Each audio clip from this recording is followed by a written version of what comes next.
What if I told you that the moment we fear most, the final breath, the silent fall into darkness, might not be the end? Imagine just for a moment that death is not a full stop but a doorway, a gateway to something beyond our wildest understanding. What lies beyond that threshold has puzzled humanity since time immemorial. And today, as science and spirituality cautiously step closer, we find ourselves on the edge of answers that could change everything we believe about life. And what comes after? This isn't just a story of faith or folklore. It's a real exploration grounded in research and personal testimonies from those who have stared into death's face and returned to tell us what they saw. For those of us entering the later chapters of life between 50 and 65 and beyond, this question resonates deeply. Because it isn't only about what happens when we go, but how that understanding can bring peace and meaning to the here and now. For centuries, the mystery of life after death has been locked away in religious texts, whispered in spiritual gatherings, and painted on the walls of ancient tombs. Yet, in recent decades, scientists have begun peering through the veil, with new tools asking the hard questions about consciousness and the soul. The results: confounding, profound, and sometimes inexplicable. We stand at a crossroads where science no longer dismisses the possibility of something more, and spirituality finds a new respect in the language of evidence. To begin, consider what modern science has uncovered about the nature of consciousness itself. Our minds, thoughts, memories, they emerge from the complex dance of neurons firing in the brain. When the brain dies, logic tells us consciousness should simply cease. But stories of near-death experiences challenge this assumption. People from all walks of life report leaving their bodies, witnessing events from an impossible vantage point, moving through tunnels of radiant light, or encountering beings that fill them with profound love and peace. One cannot help but wonder, are these experiences mere illusions crafted by a dying brain, or windows into a greater reality? Dr. Raymond Moody, a psychiatrist who first coined the term near-death experience in the 1970s, spent years interviewing survivors of clinical death. His findings revealed astonishing consistency regardless of culture, religion, or age. The near-death experience is not confined to the imagination of one person or the doctrines of one faith, but a shared human phenomenon that demands our attention. As we explore these experiences, it becomes clear that science alone has yet to provide all the answers. The brain's chemistry can explain some of the sensations: oxygen deprivation, neurotransmitter surges, but the clarity, the profound transformation many describe, defies simple explanation. For many who have returned from the brink, the experience is life-altering. Fear of death diminishes and a new understanding of existence takes root, a knowledge that life continues in some form. This is where spirituality enters the conversation with renewed vigor. Across the ages and continents, spiritual teachings have spoken of an eternal essence, something that survives the decay of flesh and the end of breathing. Whether called a soul, spirit, or consciousness, this enduring self is the heart of many faiths and philosophies. From the reincarnation beliefs of Hinduism and Buddhism to the Christian promise of eternal life, to the animistic traditions that see spirit in all things, the message is consistent: death is transformation, not termination. What makes this intersection of science and spirituality so compelling is that both fields, in their own way, acknowledge a mystery beyond the material. Science probes the brain and body, but struggles with the subjective experience, the hard problem of consciousness. Spirituality offers frameworks for understanding that mystery, grounded not in test tubes, but in inner knowing and shared wisdom.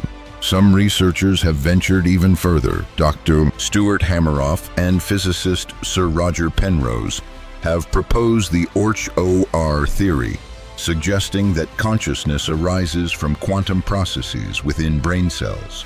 This radical idea hints that consciousness might be more than just brain activity. It could be woven into the very fabric of the universe. If that's true, consciousness might survive bodily death, transitioning to another state or dimension. So what do we make of all this? For those of us in our mature years, the question of life after death is not merely academic, it's deeply personal. It touches on the fears we carry, the hopes we nurture, and the legacy we wish to leave behind. The exploration of this profound mystery invites us not only to confront death, but to embrace life with fuller understanding and grace. This journey between the realms of science and spirituality, between what is known and what remains unseen, is both humbling and inspiring. It asks us to look beyond the horizon of our current knowledge and consider that death may be the beginning of a new chapter rather than an abrupt ending. And so, as we continue this exploration, let us keep our hearts open and our minds curious. Because the story of life after death is not just about what awaits us, but about what it means to be truly alive here and now. As we deepen our understanding of what might lie beyond death, it's natural to wonder about the nature of the transition itself. How does consciousness, if it indeed survives, cross the threshold from this life to the next? Many near-death experiencers describe a sensation of moving through a tunnel or a veil, accompanied by a feeling of peace and detachment from the body. This journey is often marked by an overwhelming sense of love, an emotion so profound it surpasses anything known in waking life. This universal theme of love and light is echoed across cultures and religions, suggesting something deeply rooted in the human experience. It feels less like myth or fantasy and more like a glimpse into a collective truth. Could this be the soul's farewell hug to the physical world? Or is it the mind's way of preparing us for a new beginning? A reassurance that death is not a violent severance but a gentle passage. But there's more. Many who have returned from near death describe encounters with deceased loved ones or spiritual guides, figures who offer comfort and guidance. These meetings often carry messages about the purpose of life, the value of kindness, and the importance of forgiveness. Such experiences can transform the way people live, instilling a newfound appreciation for each moment and a desire to resolve conflicts long left unattended. This profound transformation is not limited to those who have narrowly escaped death. It ripples outwards, touching families, communities, even entire cultures as stories are shared and beliefs evolve. It reminds us that death, while deeply personal, is also a shared human experience, a bridge connecting us across time and space. While spirituality provides these comforting narratives, science continues its meticulous quest for understanding. Advances in brain imaging and neurobiology have allowed researchers to observe what happens during moments of trauma and clinical death.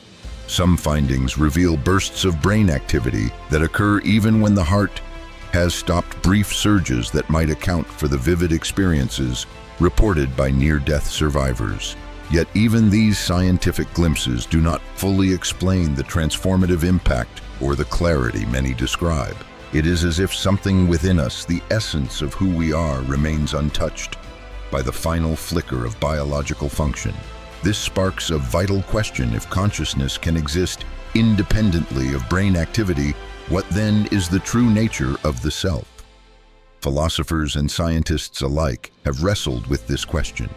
Dualism, the idea that mind and body are separate, offers one perspective, while materialism insists consciousness arises solely from physical processes. Today, many thinkers advocate for a more nuanced view, recognizing the limits of current knowledge and the possibility that consciousness transcends the purely material. For those approaching the later stages of life, these questions are not abstract debates, but intimate concerns. Facing the reality of mortality invites reflection on how we define ourselves and what, if anything, remains after death. It challenges us to consider not only our own fate, but the legacy we leave for those we love. The exploration of life after death also opens the door to healing.